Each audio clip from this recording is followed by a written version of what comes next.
Pakistan is in shambles, and for some very peculiar reasons, bank-related protests are becoming more widespread. People are becoming frustrated with how ineffective the government is. There's widespread news of its economy going bankrupt. Even though the year is just halfway over, the Pakistani economy is already collapsing on many different levels. A country that once held so much promise is now at risk of losing it all. But how did Pakistan get themselves into this debt-trap diplomacy? The overdependence on China for economic growth is a worrying decision for any nation, and the most recent examples are Pakistan and Sri Lanka, both of whom are currently experiencing severe financial crisis. The fact that these two countries have benefited most from Chinese economic aid is no coincidence. After checking the investment patterns made by China, there's a Chinese propensity to control the domestic markets and the natural resources of the South Asian nations.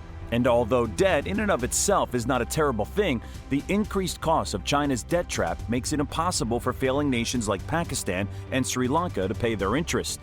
Prior to the Belt and Road Initiative, China's overseas credit was mostly targeted at sovereign borrowers, but today, almost 70% of it is given to state-owned enterprises, banks, special purpose vehicles, joint ventures, and private sector institutions.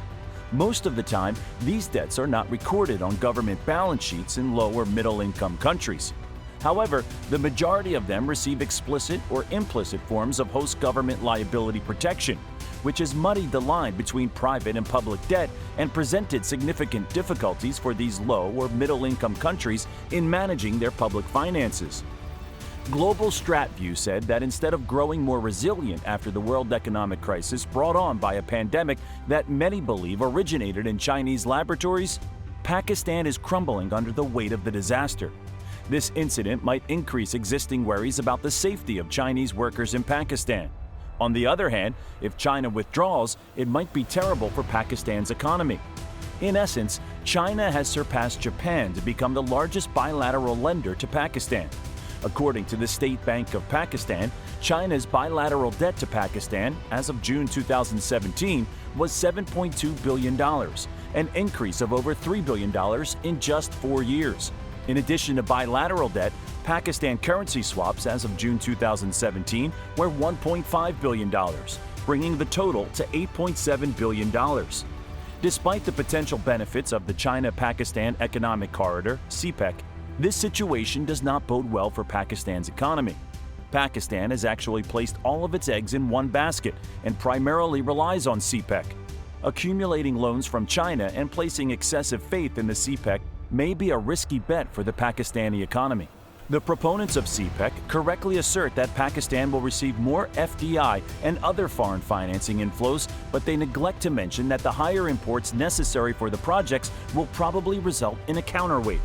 When Chinese investors start returning their gains home, managing the growing CPEC-related outflows will become a significant challenge. Although CPEC has the ability to drastically change the Pakistani economy, experts worry that this change would be so costly that Pakistan could become a colony of China. Prominent local economists are gravely concerned about Pakistan's ability to pay off its mounting debt. Former finance ministers Hafiz Pasha and Ashfaq Hassan predict that the CPEC loans will increase Pakistan's total state debt by $14 billion, bringing it to $90 billion by the end of June 2019. The outcome of a rising economic crisis will have a greater impact on Pakistan's stability. The country is at risk of defaulting due to its large external debt obligations amid skyrocketing inflation, political strife, and rising terrorism. As a result of the International Monetary Fund's dissatisfaction with Pakistan's commitment to reform and capacity to secure funds to meet its obligations for external finance, the $6.5 billion program it started in 2019 has been derailed. However, Pakistan's official foreign exchange reserves have been floating around $4 billion, which is not enough to cover even a month's worth of import expenses. Above all, the International Monetary Fund has downgraded Pakistan's economic prediction, predicting that the country's frail economy will expand by just 0.5% this year instead of its previous projection of 6% growth. In Washington, D.C., the IMF revealed its World Economic Outlook report and provided the most recent information on Pakistan's faltering economy. Additionally, the IMF predicted that this year's inflation rate for the nation of more than 230 million people will be 27%. The international lender forewarned that the recent flooding in Pakistan claimed 1,739 lives and left $30 billion in damages. Pakistan is in discussions with the IMF to collect a critical payment from a $6 billion rescue plan negotiated by Sharif's predecessor Imran Khan in 2019. In order to adhere to the bailout terms and ensure the release of the $1.2 billion component of the deal that has been on hold since December, the government has recently reduced subsidies and increased taxes. However, the cost of food, gas, and electricity all increased as a result of such actions. Higher food prices have made Sharif's administration unpopular, despite the fact that he has accused Khan of poor economic management while he was in office. After Khan was ousted from office in a no-confidence vote in Congress last April, he has been organizing protests to try and persuade Sharif to call an early election that is planned for later this year. The U.S.-dominated international lender is demanding even more extensive reforms, while Pakistan's government enacts harsh austerity measures mandated by the IMF. The decades of drawbacks, this summer's devastating floods brought on by climate change, and rising costs have left the country's destitute population susceptible to systematic starvation and misery, while the state is on the brink of declaring bankruptcy. All signs point to the fact that the fictitious negotiations between Islamabad and the IMF are being conducted in order to put pressure on Pakistan to realign its geopolitical interests away from China and back towards its long-standing but presently tense alliance with the United States. The IMF has recently increased its demands on Islamabad, while also imposing a de facto embargo on the country's traditional Gulf allies. At this point, China's policy change is being welcomed by Pakistani political officials and opinion leaders, who have previously stated that China is their all-weather friend. The U.S. continues to put pressure on Pakistan because of its growing defense and commercial ties to Beijing. The $66 billion China-Pakistan Economic Corridor program is opposed by Washington in the public eye and is blamed for Islamabad's fiscal crisis.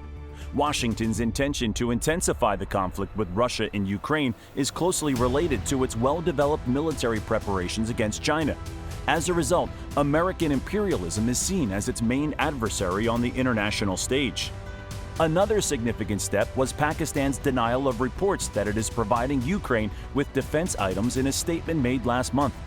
Pakistan is armed with U.S. fighter jets, artillery, and other military hardware as a result of its tight Cold War partnership with Washington, during which it provided weapons to Islamist insurgents fighting the Soviet Army in Afghanistan, and later as an ally of the War on Terror.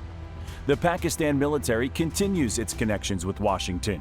To compete with its geostrategic adversary India, Pakistan has created a variety of strategic nuclear weapons, nuclear-capable missile systems, and a stockpile of tactical nuclear weapons. The collapse of Pakistan's capitalist economy is not particularly unusual. The persistent effects of the global pandemic and the inflationary strain brought on by the ongoing conflict in Ukraine have made it worse. The working class and poor, who make up the vast bulk of Pakistan's population, despite having had no part in this disaster, are currently dealing with the social catastrophe of a magnitude never before seen.